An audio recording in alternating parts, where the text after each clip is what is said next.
1, ignition, and liftoff. Go Falcon, go Dragon, and Godspeed Crew 12. Hello, I'm Annette Young and welcome to the 51%, a show about women reshaping our world. And with French female astronaut Sophie Adenot joining the crew at the International Space Station, it feels like the perfect moment to reflect on the role of women in space, a field still very much dominated by men. Adenot is only the second French woman to become an astronaut. I'm super happy.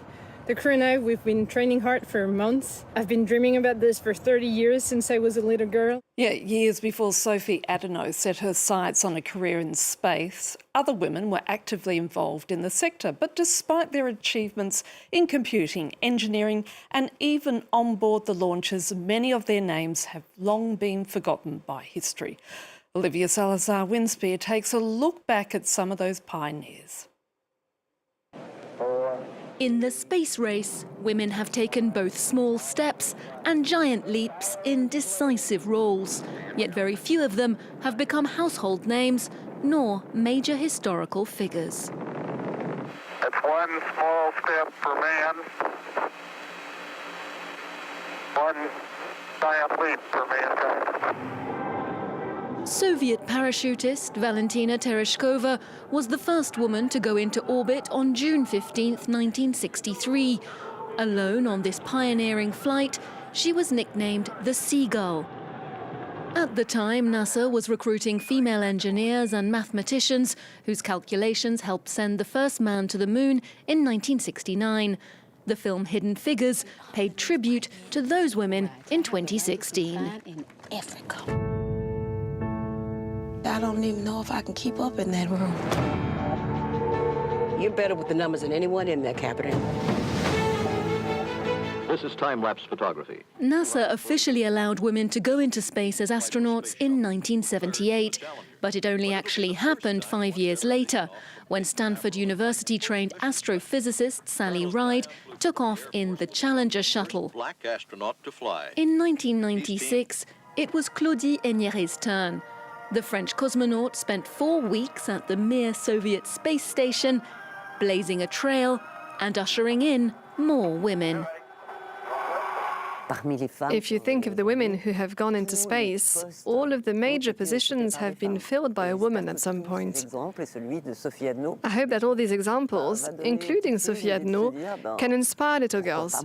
So they think, why shouldn't I be an astronaut or a space engineer? There are lots of careers to explore, and if they're explained by the women who've been in those roles, I think little girls will really connect to that. Little girls who today are looking to these role models to fuel their dreams of space travel. Young women like Sophie Adenot, who, when she struggled with maths at school, remembered her idol, Claudie Egnéret, and forged ahead to follow in her footsteps. Now, according to the UN, women account for some 20% of the global space workforce, with even fewer in leadership roles or aerospace engineering. So far, only 11% of astronauts have been women. One of those working in the field is British-Australian astronaut Meganne Christian. In 2022, the scientist was one of 17 people selected from more than 22,000 applicants to become a reservist astronaut for the European Space Agency, and she joins me now from Manchester in the UK. Thank you so much for your time. When did you first know that you wanted to be an astronaut? To be fair, I wasn't one of those children that thought that it would be a career for me, because I did grow up in Australia and I was fascinated by stars and black holes and planets and so on when I first started learning about them. But there was no space agency at the time. And so it didn't seem to be a possible career for me. It just wasn't there in front of my face. So I went off and I pursued a career in science. I loved science. I loved math. So I ended up doing a Bachelor of Engineering in Industrial Chemistry, ended up doing a PhD, was doing research in Italy. And I had the opportunity to go and spend a year in Antarctica doing climate change research. And the place I was at, called Concordia Station, is also known as White Mars. It's the closest thing we have on Earth to what it would be like to go on a mission to Mars. So I was learning a lot about what it might be like to be an astronaut, working in these extreme isolated conditions.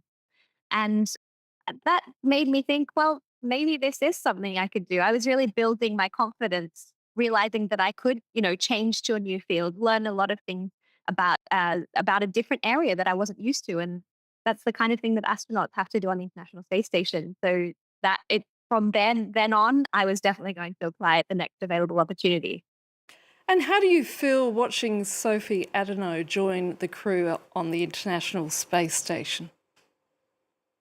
It's so exciting that Sophie is in Crew 12, heading to the International Space Station for the first mission of our class, so the first long duration mission of my class of astronauts for 2022. Really, really proud of her. She hit the ground running, got into her basic training, and then went straight into mission specific training because, as I said, she's the first one of our class to fly in a long duration mission. Now, you may be a reservist astronaut, but clearly the training is the same as somebody destined to head to space. So where are you up to in your training program? I'm partway through the basic training. And the basic training is all about getting everybody up to the same level across a range of different disciplines because we all come from different fields. Some of us are scientists, some are engineers, doctors, some are pilots. Sophie, for example, is a pilot.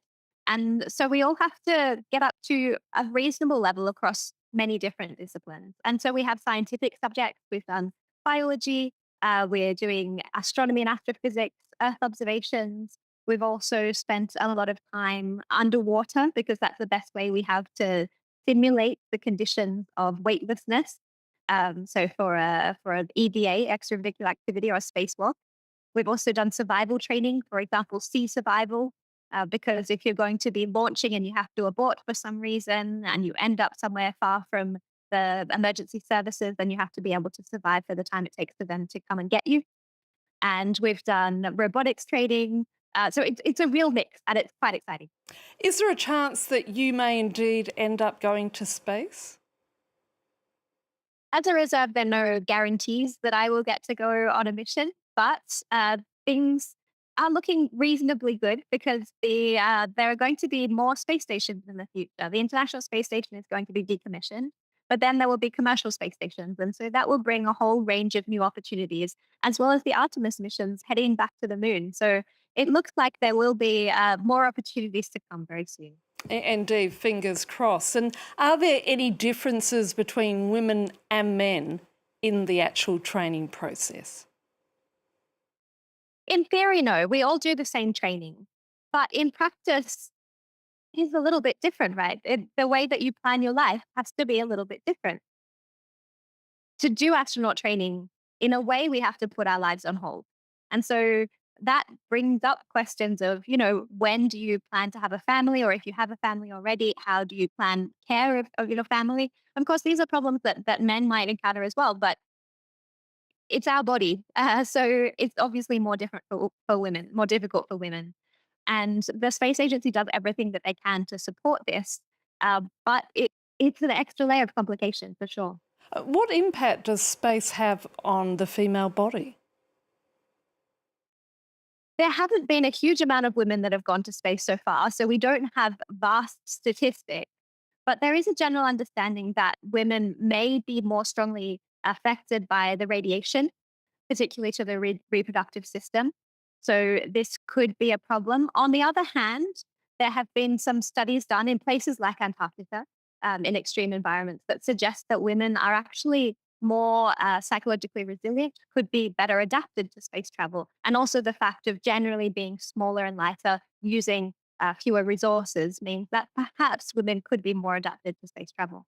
And we've seen in the past some extraordinary failings when it comes to dealing with women in space, such as when NASA had to cancel an all-female spacewalk back in 2019 because the agency didn't have enough spacesuits to fit female astronauts. So have things moved forward since then? So that was supposed to be the first all-female spacewalk, and you would think that would be a really, really special occasion. And it is such a shame that it happened the way it did. There has been the first female spacewalk since then, and there are more suits available for women. And of course, things have moved on since the beginning of the astronaut era, when the Apollo era. or even going back to Germany before that, they were all test pilots, all men. But in my class, for example, the 2022 European Space Agency astronaut class, almost half of us are women. So things really are moving on. And I think it's really important that girls these days see that representation and don't have to think about whether it's something for them or not. So how do we get more women into the sector? It starts by understanding from a very, very young age that it's not a men's field. This is for anybody. And I think now is a great time to do that. I'm a little bit sad that in 2026 we do still have to, put this message out there. It should be something that we're well past. But I think it's a really important moment now that we have the Artemis 2 mission going back to the moon. There will be a woman on board for the first time. So let this be a turning point. Meganne, we're going to have to leave it there. Thank you so much for your time. Thank you for having me. And that's it for this edition. So until our next show, bye for now.